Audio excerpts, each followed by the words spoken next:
नमस्कार बंधुरा शुभ सन्ध्या केमन आछो सबाई। तो आमार छेलेरा देखो पड़े चले एसेছে ওরা के पड़े एसे एकटू खेलाधुलो करे किछु खेलो और पढ़ते बसे गेছে। बड़ोटा तो বই নিয়ে বসছে আর ছোটটা ওই যে খেলাধুলো করছে। এতবার বলছি বাবা বই নিয়ে বস তো শুনছে না। আর আমি এদিকে রান্না করছি, আমি ফ্রি হয়ে তবে ওদের নিয়ে বসবো। मटन रान्ना करब तो मटनेर जन्य এই যে आलू भेजे নিচ্ছি কড়াইতে। आगे आलू দিয়ে দিয়েছি, এই आलूटा भेजे নিয়ে তারপরে মশলা দেবো। আর এদিকে মটনটা কিন্তু আমি আগে থেকে সেদ্ধ করে রেখেছি। আর এই যে মিক্সিতে মশলাটা আমি পিষে নিয়েছি। আগে আলুটা না আমি একটু ভালো করে ভেজে নিই।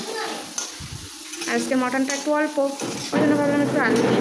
আর আমি তো খাবো না, ওরাই খাবে। দেখো আমি পেঁয়াজটাও দিয়েছি। আর এখানে না একটু আবছা দেখা যাচ্ছে, লাইটটা নেই। এই যে এখানে দেখো উপরে লাইট নেই, লাইট আছে ওদিকটা, তো একটু অসুবিধা হচ্ছে, বেশি ক্লিয়ার আসে না। দেখো দিনের বেলা তো আসে। তো পেঁয়াজটা একটু ভাজা ভাজা করে নিয়ে তারপরে এর মধ্যে মশলা দেবো।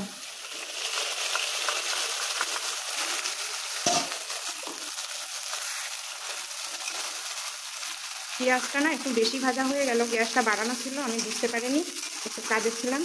কী করবো, ভুল হয়ে গেল, আর কিছু করার নেই। দেখো একটু বেশি ভাজা হয়ে গেছে পেঁয়াজটা।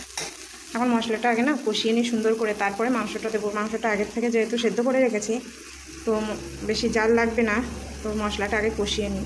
মশলাটা কিন্তু আমার সুন্দর করে কষানো হয়ে গেছে। দেখো মশলা থেকে তেল ছেড়ে দিয়েছে। আর আলুটাও কিন্তু গলে গেছে, বুঝেছো? তো যেহেতু আমার মাংস সেদ্ধ করা, তো আলুটা গলতে একটু দেরি হতো, তার জন্য আমি তেলে ভালো করে আলুটাকে মানে একটু ভেজেই নুন দিয়ে ভেজেছি, তো গলে গেছে। আর ধীরে ধীরে আজে ভেজেছি। তো এখন আমি এই যে কুকারটার মাংসটা এতে দিয়ে দেবো। এক হাতে তো হবে না, আমি দিয়ে নিই তারপর দেখাচ্ছি।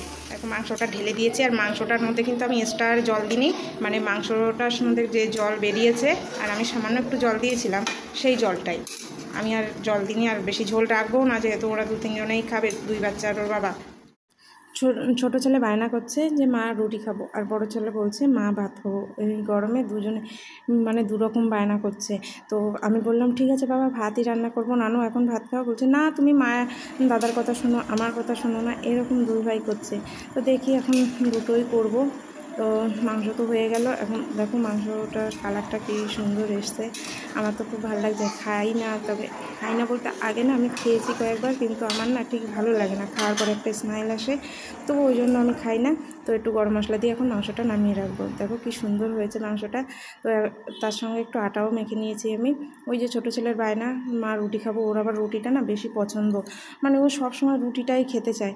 জানি না এই রাজস্থানে জন্ম, এই জন্য কি ওর রুটি খেতে ইচ্ছা হয় সবসময়। বড়োটা তো আবার খায় না, বড়োটাকে যা দেবো তাই খায়।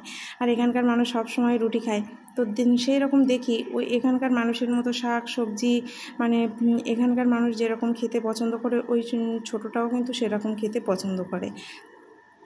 তো ওইদিকে দেখো ভাতও বসিয়ে দিয়েছি। তো দুই ছেলে দুই রকম বায়না, দুই রকমই তো মেটাতে হবে। তো আমার ওইদিকে রুটি বানানো ভাত সব হয়ে গেছে। আর এই যে বাসন টাসন মেজে আমি কিন্তু কমপ্লিট করে নিয়েছি, না সকালে অনেকটা বাসন জমে থাকে। আর দুই ভাইকে এই যে খাইয়ে দেবো, খিদে পেয়ে গেছে ওদের। তো ওরা যেন মানে মাছ মাংস ওরাও খায় না, ওই একটু ঝোল টোল দিয়ে খায়। আর খাওয়ালে ওই মানে ভাতের মধ্যে বা রুটির মধ্যে একটু একটু করে দিলে তবে খায়। আর মানে গালে যদি কোনো নরম মাংস পড়ে তো খাবেই না, ফেলে দেবে মুখ থেকে। যে কয়বার পড়বে সেই কয়বার ফেলে দেবে। দুটোই এরকম, মাছের মাংসের কোনো কিছুর কোনো নরম মাংস পড়লে ফেলে দেবে। আর বড়োটা তো কোনো ফলই খায় না নরম বলে, নরম কোনো ফলই খেতে চায় না একটু পেয়ারা ছাড়া। তো দুই ভাইকে খাইয়ে দেবো। এখন খিদে পেয়ে গেছে দুই ভাইয়ের। আর ওর বাবা যখন আসবে ওর বাবাকেও খেতে দেবো। আর ওর বাবা যখন আসবে তখনও দেখবে ওর বাবার পাশে দুই ছেলে বসে আছে। ওই দেখেছো, খাক না খাক বসে থাকতেই হবে। ওই যে ফোন দেখছে, বাবা এসছে, বাবার ফোনটা দেখছে।